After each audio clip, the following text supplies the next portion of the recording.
Donc, bonjour à tous, oui, on se retrouve déjà pour une nouvelle vidéo. Alors, c'est pas une vidéo comme les autres, hein, puisque on va profiter de cette nouvelle année pour que je vous présente déjà un petit peu ce qui va se passer pour cette nouvelle année 2022, hein, qu'on espère tous et toutes extrêmement joyeuse, pleine de projets, et surtout avec beaucoup moins de Covid. Donc oui, vous le voyez déjà, voilà, un nouveau décor qui est là. Normalement, un nouveau micro, pas forcément, une nouvelle installation, donc un meilleur son, donc déjà j'espère que le son est meilleur. Et dites-moi déjà si le décor vous plaît. Il va pas apparaître sur les prochaines vidéos parce que les prochaines vidéos sont déjà tournées, mais il va apparaître dans un petit bout de temps quand même, dans quelques mois. Donc déjà dites-moi si le décor vous plaît, s'il est mieux que le précédent, parce que j'essaierai bien sûr de l'améliorer, parce qu'il n'est pas pour moi encore assez fini, donc voilà. Donc voilà, on est là aujourd'hui pour parler de ce qui va se passer pour cette année 2022. Donc permettez-moi déjà de vous souhaiter une merveilleuse année 2022. Et donc, on va revenir un peu aussi sur l'année 2021, sur les projets que j'avais en tête, hein, pour ceux qui avaient écouté, qui avaient regardé aussi la FAQ que j'avais postée à la fin de l'été, en août il me semble, sur la chaîne, où je parlais un petit peu de mes projets, de mes ambitions, etc. Et j'avais pour projet notamment de passer le CAPES. Le CAPES, c'est-à-dire le concours de l'enseignement, notamment pour devenir, c'est totalement un mystère, professeur en quoi? En histoire géo. Bon, c'est fou. Donc mon but était celui-là. Seulement, déjà il y a pas mal de difficultés par rapport au concours à passer. Déjà j'étais toujours sur la chaîne YouTube, hein, ça vous l'avez remarqué, donc du coup j'étais un petit peu entre les deux, entre la chaîne YouTube, entre le concours du CAPES qui est quand même un concours assez exigeant, c'est pas non plus le concours il est super compliqué non plus, mais c'est un concours qui est quand même très exigeant. Et donc j'avais déjà un entre-deux, j'étais un petit peu dans YouTube, j'étais un petit peu dans le concours, voilà. Et mon but surtout de passer le CAPES, et mon but pour devenir finalement enseignant, il n'était pas assez élevé. C'est-à-dire, est-ce que j'avais vraiment envie de devenir enseignant? J'en sais rien, parce qu'en fait, l'enseignement, certaines personnes pensent encore aujourd'hui que c'est l'Eldorado, vous avez plein de vacances, c'est magnifique, vous rédigez votre programme, vous préparez votre programme pour l'année, puis ensuite l'année prochaine vous avez juste à recracher le même programme, en gros vous êtes pratiquement tout le temps en vacances. Mais autant vous dire que le métier d'enseignant c'est beaucoup plus complexe, et en plus il y a plein d'à côté. Déjà les vacances c'est pas forcément des vacances parce qu'il y a du taf à faire, et en plus il y a plein de travail à côté, l'administration qui bien sûr nous dépasse et qui parfois nous écrase, et en plus de ça, quand on passe le concours, pour ce qui est de ma part, on n'a pas d'expérience du métier. Et donc je me suis dit, ok, je suis pas forcément hyper motivé pour être prof, parce que justement j'ai cette appréhension de me dire, et si j'ai le concours, est-ce que je vais aimer être prof? Et là je me dis, ok, j'aurais fait des sacrifices, j'aurais mis la chaîne de côté pendant 1 an et demi, 1 an, et finalement tout ça pour démissionner, parce qu'il faut bien avoir en tête qu'il y a plein de jeunes profs, parfois en stage, qui démissionnent. Et il y a plein de professeurs qui même ont fait 10 ans, 20 ans de carrière et qui en ont marre en fait de leur métier, et qui démissionnent, et ça se voit d'autant plus aujourd'hui, j'ai pas les chiffres en tête, mais voilà, c'est absolument effarant. Et donc je me suis dit, Romain, ok, donne-toi 1 an en fait. Donne-toi 1 an pour déjà faire les projets qu'il y a sur la chaîne, on va en parler juste après, parce que voilà, il y a plein de projets pour la chaîne en 2022, et dans le même temps, passe peut-être un mois, je pense, je vais passer 1 mois en tant que vacataire, c'est-à-dire en tant que remplaçant dans l'éducation nationale, je pense en collège, pour être dans le bain, et pour voir si le métier de prof, finalement, c'est fait pour toi, c'est fait pour toi. Et comme ça, tu sauras vraiment si ton but, c'est d'être prof. Donc, si on devait résumer les choses, cette année, je ne passe pas le CAPES, je vais être sans doute vacataire, et je vais me consacrer pratiquement à temps plein à YouTube, pour continuer ces projets que j'ai en tête et que j'ai bien envie de vous faire découvrir dans cette petite vidéo sur les projets qui vont arriver. Donc, qu'est-ce qui va se passer pour la chaîne en 2022? Alors l'objectif, il n'a pas du tout changé depuis les précédentes vidéos que je vous ai faites de mes projets qui étaient en cours dans ma tête, etc. Le but, c'est de vivre pleinement de ma chaîne. Et pareillement, si vous avez déjà regardé mes dernières vidéos, le but c'est pas forcément de vivre d'un sponsor. Alors oui, s'il y a un sponsor, s'il y a de la publicité qui arrive, c'est un plus, et franchement on va pas cracher dessus, on va pas cracher dans la soupe, voilà, c'est toujours un plus. Mais mon but sur cette chaîne, c'est de vivre pleinement du contenu que je produis, et notamment des contenus annexes de ce que je vais vous offrir, de ce que je vais vous présenter justement, en tant notamment que contenu payant, pour que vous puissiez finalement, eh bien, que ça soit un échange donnant-donnant, si vous voulez, que je vous offre un contenu supplémentaire, un contenu où on va un peu plus en profondeur dans les connaissances que je vous offre, et pour ce contenu, vous serez prêt à payer une somme, etc. etc. Bref, ça c'est pour l'aspect global. Ce qu'il faut savoir, c'est que jusqu'à maintenant, j'ai à peu près 3 ou 4 sources de financement, on peut dire 3 sources de financement. J'ai les contenus annexes, les contenus payants, qui représentent à peu près 200-300 euros par contenu environ, mais c'est quand même assez faible, parce que ça représente vraiment beaucoup de travail, entre contacter les profs, entre aussi faire l'entretien, et en plus faire le montage de l'entretien, parce qu'il y a tout un montage qui est fait pour vous donner un maximum de compréhension possible. Ensuite, deuxième, il y a la publicité, c'est très peu la publicité, c'est 70, 80, 100 euros quand tout va bien. Et puis il y a bien sûr les tipeurs, les utipeurs, autrement dit les personnes qui me soutiennent financièrement, d'ailleurs je vous en remercie, parce que ça monte à 200, 250 euros, on doit être par là aujourd'hui sur ces zones-là. Donc voilà, on peut dire que ça peut faire 400, 500 euros par mois, mais avec 400, 500 euros par mois, je vous fais pas bien sûr de dessin, c'est compliqué de vivre convenablement.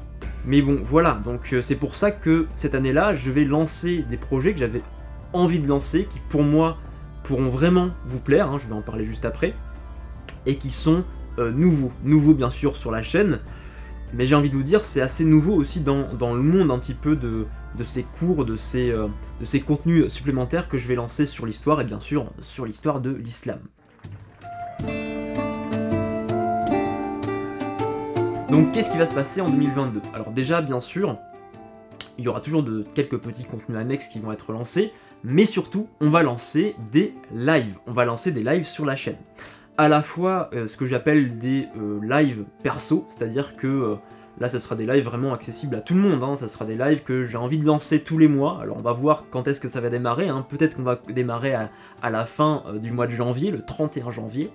Et donc là c'est des lives classiques où je vais vous présenter en direct sur la chaîne YouTube des sujets un petit peu dont j'ai envie de vous parler. Il y aura aussi je pense un live sur la manière que j'ai de travailler sur des sujets particuliers, donc comment je cherche mes sources, sur quoi je travaille, quels sujets je prépare par exemple pour les prochaines vidéos. Bref, il y a plein de sujets sur lesquels on va reparler. Et puis il y aura les lives avec des chercheurs, ça c'est vraiment quelque chose qui me tient à cœur, vous le savez. C'est de faire ce lien entre finalement le grand public et la recherche, c'est finalement la mission primordiale du vulgarisateur en histoire. Donc déjà vous aurez 3 lives en février, ça il faut savoir. Le 12 février, le 19 février et le 26 février. Parce qu'on va reparler de l'esclavage. Je vous l'ai dit, je voulais dire à certains notamment, que je voulais parler notamment de l'esclavage des Européens à travers notamment les raids, les actes de piratage, ce qu'on appelle les siècles barbaresques, qui ont eu lieu notamment à l'époque moderne, au sein de la Méditerranée occidentale. Donc vous aurez 3 chercheurs qui vont vous parler de 3 sujets différents. Alors attendez, je vais quand même prendre les noms parce que c'est vrai que j'ai un peu oublié, alors j'en ai quelques-uns mais je les ai pas tous en tête. Donc voilà, j'ai le nom des chercheurs, donc si tout se passe bien, vous aurez les lives qui vont arriver le 12 février, le 19 et le 26. Je croise les doigts parce que vous savez, cette période n'est pas très facile. Donc le premier live, il va se passer avec Fabienne Plazol-Guilaine, qui va vous parler un petit peu de l'esclavage, par contre ici, de l'esclavage des musulmans au sein de la péninsule ibérique au cours du Moyen-Âge. Donc ensuite, vous aurez Dominique Valérian qui va vous parler de tout ce phénomène de raids arabo-musulmans, mais aussi des raids chrétiens à mon avis, qui ont précédé notamment cette période des barbaresques, à l'époque moderne, et qui sont étalés notamment sur tout le Moyen-Âge, à partir déjà notamment du 9e, 10e et surtout après 11e, 12e encore une fois, des raids qui sont menés par les musulmans, alors, notamment à partir du Maghreb, mais aussi de l'Espagne médiévale, de la péninsule ibérique, d'Al-Andalus. Donc on va parler de tout ça, on va parler des relations du coup aussi entre les pouvoirs chrétiens et les pouvoirs musulmans à travers notamment cet esclavage, comment on rançonne, comment on fait des captifs, comment finalement on parvient à échanger des captifs, à échanger des prisonniers, bref, les relations encore une fois entre chrétiens et musulmans qui sont vraiment riches à cette époque-là. Et puis enfin, on va étudier donc, on va aborder ces siècles barbaresques avec Mohamed Waldi, qui est vraiment un expert du sujet, hein. Tous ce sont de toute façon des experts du sujet, et on va parler donc de ce siècle barbaresque qui fait beaucoup parler, on m'a beaucoup demandé de faire une vidéo sur le sujet, donc je vous ai dit, hein, je sais pas encore comment je vais aborder le sujet, et pour le coup, on va faire des lives, donc ça permettra d'abord de faire bien sûr une présentation, je sais pas combien de temps ça prendra, je pense 45 minutes, et puis ensuite ça sera à vous de poser vos questions, on y répondra avec beaucoup d'enthousiasme bien sûr, pendant je pense 45-50 minutes, et puis voilà, donc ces lives ça va être l'occasion vraiment que vous puissiez échanger avec des chercheurs. Moi c'est ça vraiment qui me motive, et dans le même temps bien sûr quand je connais des choses, je pourrais aussi vous le dire bien sûr, parce que je connais quand même des choses. Et puis aussi, faut savoir que en mars on fera un petit cycle de live dédié au soufisme. Mais par contre, ces lives, ils seront payants. Alors ils seront payants parce que, encore une fois, mon but, c'est de vivre de la chaîne. Et puis c'est aussi de vous offrir une qualité derrière ces lives. Parce que c'est vrai que le soufisme, déjà, ça amène beaucoup de monde. Ça amène aussi des personnes qui sont pas forcément hyper relax et qui sont pas forcément hyper ouvertes et qui vont juste être dans le live pour essayer de nous casser les bips, entre guillemets, parce que c'est ça le mot qu'il faut quand même utiliser. Donc aussi, faire des lives payants, ça permet un petit peu de restreindre le public qui va être sur le live, et ça permet de faire un live de qualité, avec des échanges de questions-réponses, qui sont des échanges de qualité, et c'est ça que je recherche à travers ces lives. Donc voilà, live payant, c'est pas nécessairement juste l'idée de vivre de la chaîne, c'est aussi de vous proposer un contenu qui soit de grande qualité, qui soit apaisé, qui soit, j'ai envie de dire, illuminé, entre guillemets, voilà, qui vous apporte des choses essentielles. Donc voilà, les lives, ils seront là pour ça. Il y en aura courant du mois de mars, il y en aura encore une fois en avril aussi. Et sachez vraiment que ces lives sur le soufisme en mars, ça sera, je pense, un gros contenu. Donc voilà, je vous prépare en plus sur le sujet un contenu annexe avec une présentation de quasiment 3-4 heures sur le sujet. Donc dans tous les cas, je vous en parlerai dans une prochaine vidéo, et on en reparlera plus tard. Et puis aussi, j'allais oublier, pour tous ceux qui seraient intéressés par ces lives sur le soufisme, vous pouvez cliquer sur le premier lien dans la description pour accéder à un sondage. Alors pourquoi j'ai mis en place ce sondage ?